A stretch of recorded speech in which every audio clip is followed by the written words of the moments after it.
আদর্শ আমার চোখে বরুণ হোটেল। বরুণ হোটেল হচ্ছে শিলিগুড়ি জাংশনে। ওইখানে বরুণ হোটেল বলে একটি হোটেল আছে, বাঙালি মানে হিন্দু হোটেল একেবারেই, মানে ভাত ডাল তরকারি ভাজা ভুজি মাছ। এবং সেখানে একটা মাছ খেয়েছিলাম, বিশেষ লেগেছিল আমার বোরলি মাছ, যেটা ওই উত্তরবঙ্গের দিকে বেশি পাওয়া যায়, আমাদের কলকাতা চত্বরে অতটা পাওয়া যায় না। বোরলি মাছ, এবং সব থেকে মজার বিষয় হচ্ছে প্রত্যেকটা খাবার খুবই সুস্বাদু, মানে একেবারে আদর্শ বলা যায় বাকি সমস্ত হোটেলের তুলনায়।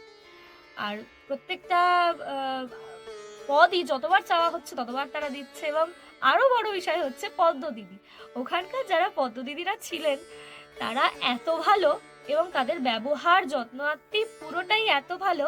এবং হাজারি মানে ঠাকুরদের সাথে তার যে সম্পর্ক, এবং তাদের আমরা যেটা দেখছিলাম বসেই ওখানে, সেইটা খুব ভালো লেগেছে। তাই জন্যই আদর্শ আমার কাছে, আদর্শ হিন্দু হোটেল, বরুণ হোটেল।